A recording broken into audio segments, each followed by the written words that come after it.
menyediakan sebuah ruang demokrasi kepada organisasi Papua Merdeka dan Tentara Pembebasan Nasional Papua Barat, serta juga organ-organ perjuangan bangsa Papua yang lain untuk bisa menyampaikan apa yang terpendam selama 60 tahun yang tidak pernah diutarakan oleh masing-masing pemimpin dan juga yang tidak pernah didengarkan oleh masyarakat internasional dan juga masyarakat Indonesia, pemerintah Indonesia, dan khususnya kepada rakyat Papua yang kami hormati dan kami banggakan. Kami bersyukur kepada Tuhan dan selamat malam kepada seluruh rakyat bangsa Papua yang kami hormati, yang di mana rakyat mampu bertahan secara konsisten mengalami proses penjajahan yang begitu brutal dan sangat menindas seluruh rakyat bangsa Papua selama 60 tahun bersama pemerintah Indonesia, tapi masih tetap konsisten untuk berjuang dengan pola damai, dengan pola militer, dengan pola demokratik, dengan pola diplomasi, hukum yang dimana merupakan pola yang legal berdasarkan hukum internasional dan juga berdasarkan Konstitusi 1 Juli 71. Kami bersyukur karena malam ini kami tampil yang kedua kali setelah paradoks ke-8, dan kali ini kami ditampilkan lagi dalam paradoks yang ke-17 dengan topik yang masih sama, yang menjadi beban bagi pemerintah Indonesia, yang menjadi beban bagi seluruh rakyat Papua untuk bagaimana bisa menyelesaikan perang pembebasan nasional bangsa Papua antara TPNPB OPM melawan kolonial TNI Polri. Jadi kami kembali ke titik yang tadi sudah disampaikan, beberapa pertanyaan menyangkut peristiwa kronologis bahkan situasi terakhir yang ada di distrik Yal atau tempat peristiwa terjadi penyanderaan dan juga perang pada tanggal 15. Jadi perlu kami sampaikan kepada seluruh masyarakat internasional dan juga kepada seluruh wartawan nasional dan internasional bahwa laporan yang disampaikan oleh Tuan Juru Bicara Tentara Pembebasan Nasional Papua Barat dan Organisasi Papua Merdeka oleh Tuan Sebi Sambom adalah laporan yang tepat. Adalah laporan yang keluar dari otoritas pemimpin-pemimpin perang di lapangan, yang dimana diterima sama dengan apa yang kami terima dan juga disampaikan oleh juru bicara yang merupakan tugas profesionalismenya untuk menyampaikan kepada dunia. Dan itu yang sudah kami terima, dan kami di sini kami melihat ada dua sumber informasi yang berbeda. Ada sumber informasi yang berbeda dari pihak organisasi Papua Merdeka dan Tentara Pembebasan Nasional Papua Barat, dan juga ada informasi yang berbeda dari pihak pemerintah Indonesia dan juga khususnya Panglima. Kedua informasi yang berbeda ini mesti kami klarifikasikan. Mengapa dia berbeda? Itu hal yang sangat penting.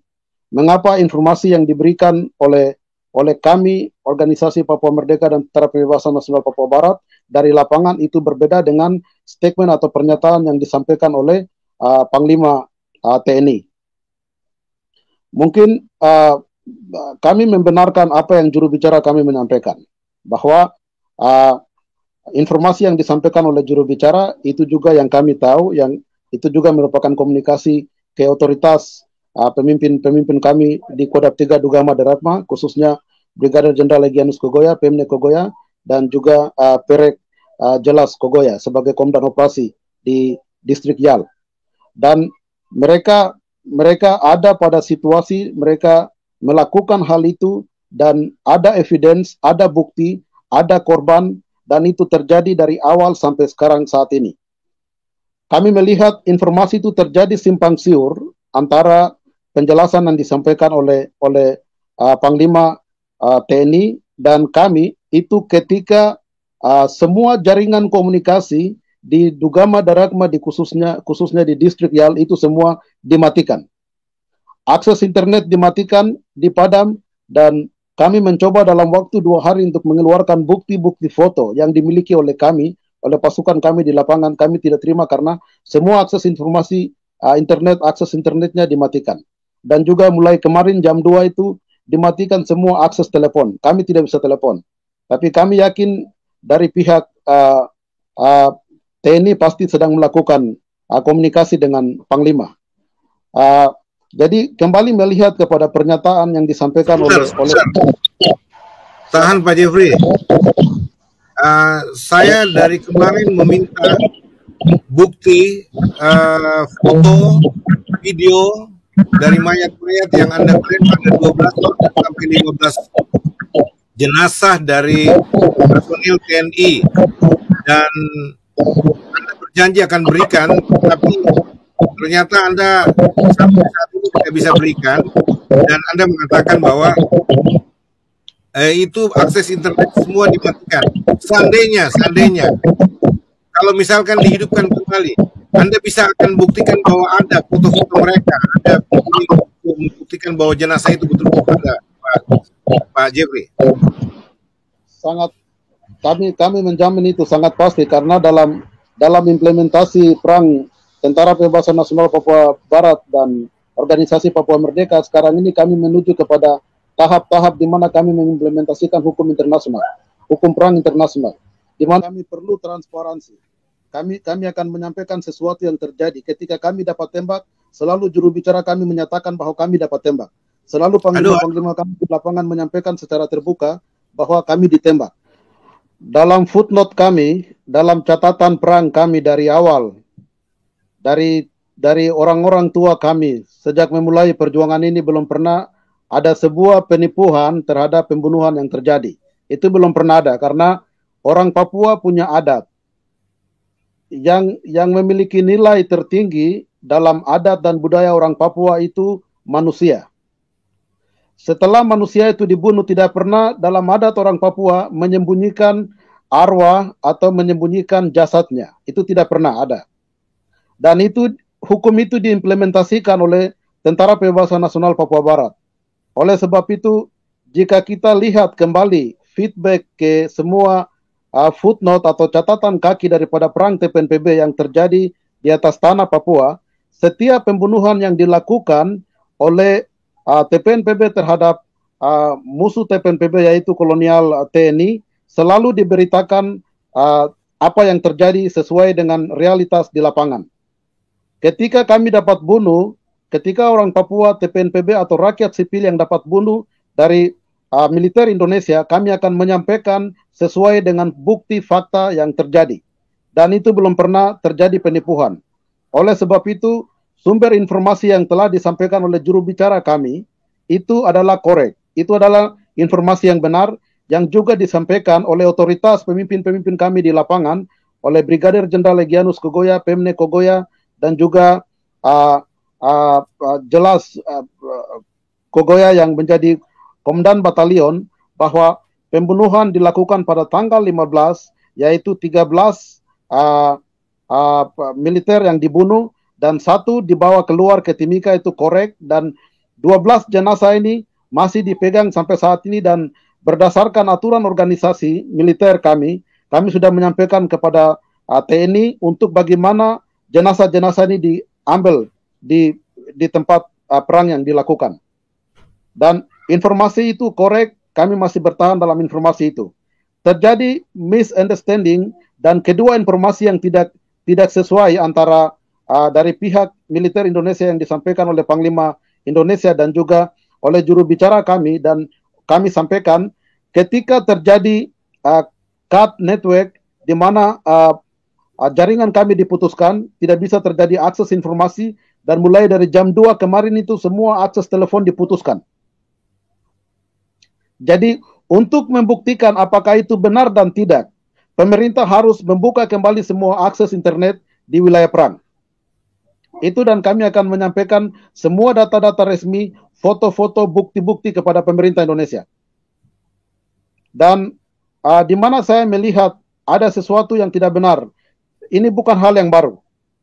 Ini bukan hal yang baru, bahwa pemerintah yang punya media, pemerintah yang punya jaringan, yang fasilitasi segala macam sistem komunikasi, dia akan lakukan apa saja untuk menutupi dan memanipulasi sesuatu yang benar yang terjadi di perang TPNPB dan TNI. Itu bukan baru satu kali terjadi, itu sudah biasa terjadi.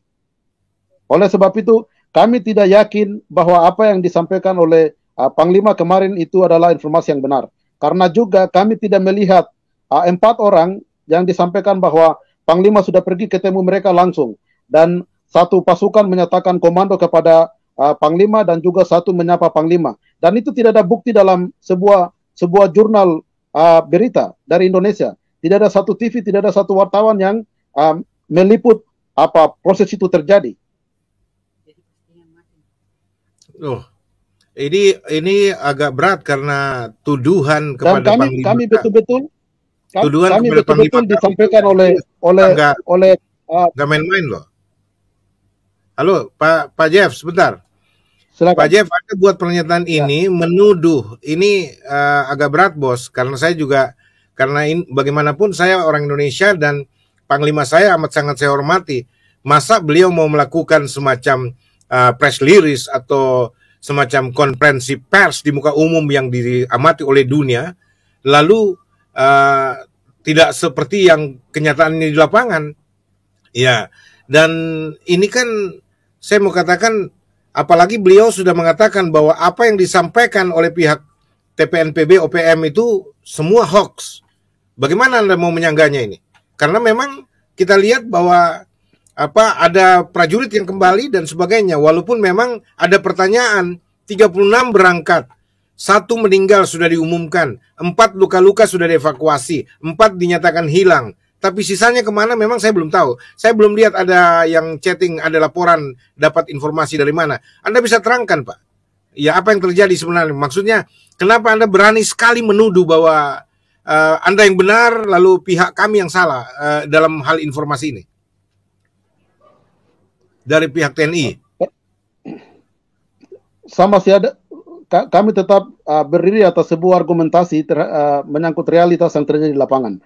Kami sebetulnya hari ini kami mau membuktikan semua foto-foto dan juga video terhadap apa yang terjadi di lapangan. Namun harus diketahui bahwa semua jalur transportasi, semua jalur akses untuk masuk ke wilayah Dugama itu ditutup mati. Hampir setiap hari terjadi invasi militer. Demilitarisasi dari beberapa titik untuk masuk ke Dugama itu setiap hari militer terus bertambah, ratusan militer yang itu terjadi. Dan bersamaan dengan itu kami sudah nyatakan bahwa akses internet sudah dipotong habis.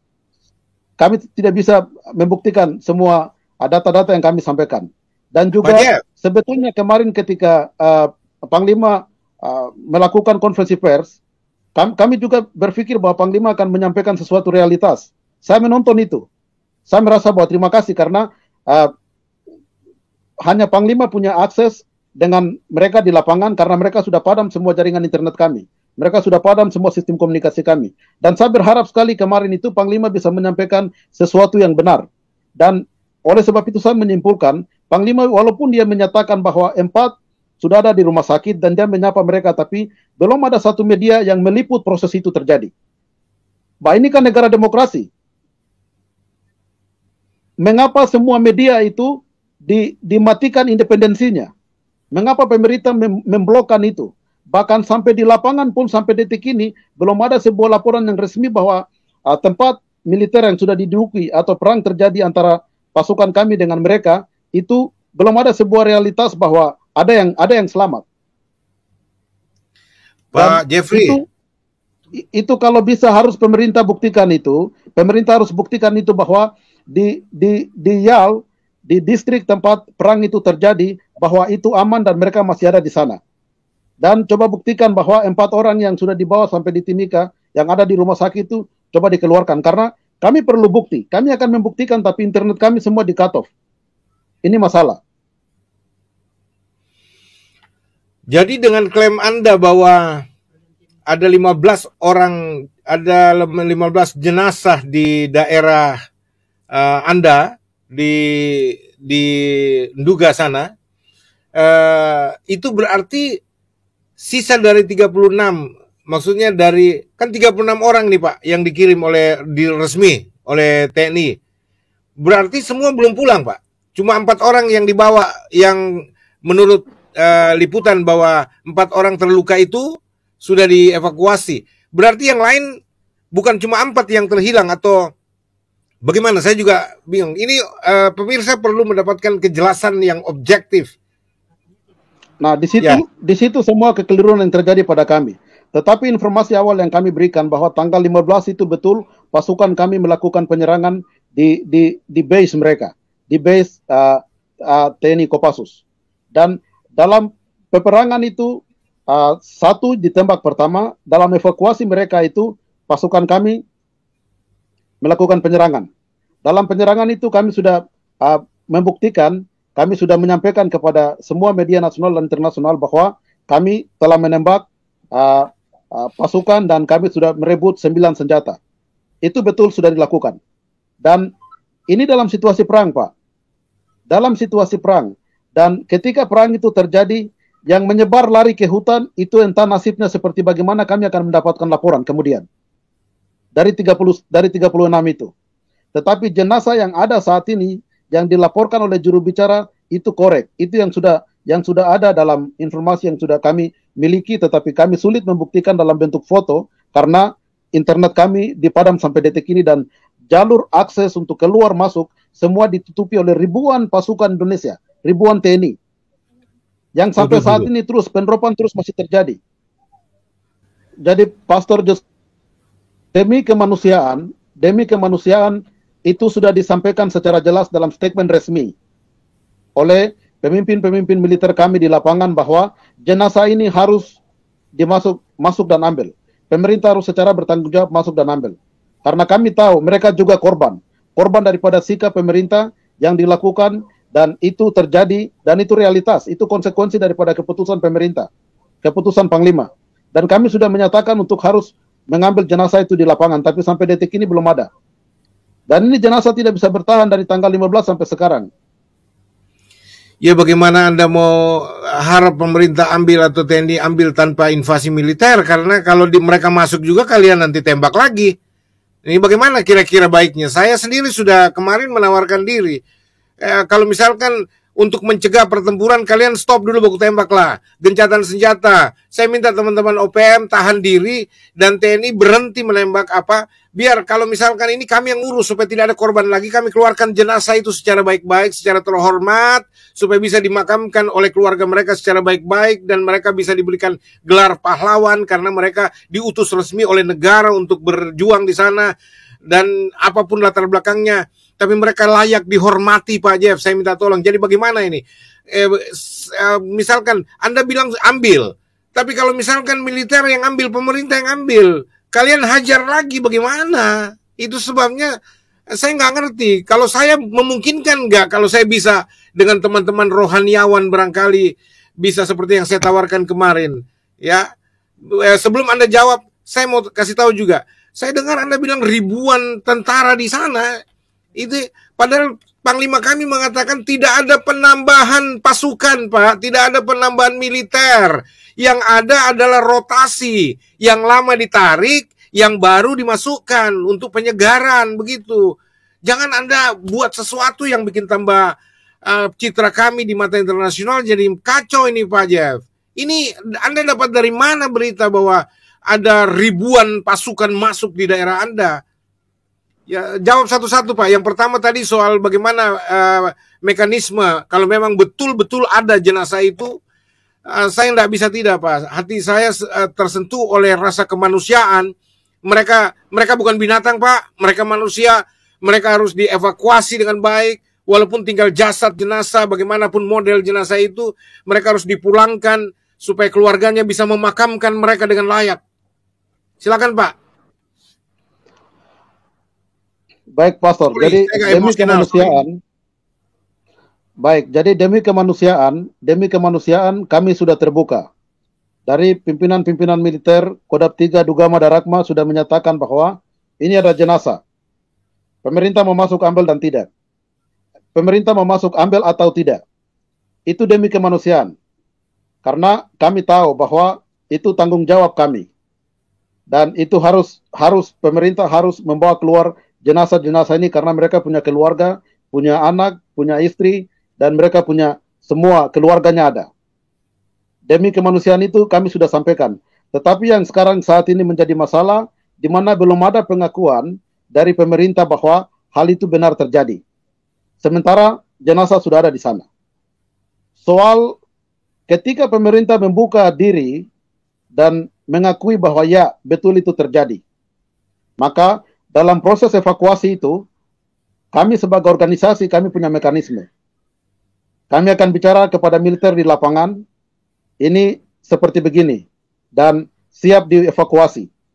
Dan kami punya pengalaman, dalam proses penyanderaan yang dulu, pada 1996, yang dimana dalam pengalaman buruk kami pernah terjadi brutality, di mana Kopassus memakai bendera Palang Merah Internasional, dan juga memanipulasi semua proses evakuasi, penjemputan, penyanderaan, dan di mana di situ dalam proses evakuasi itu Kopassus sendiri menembak semua masyarakat sipil, itu pernah terjadi.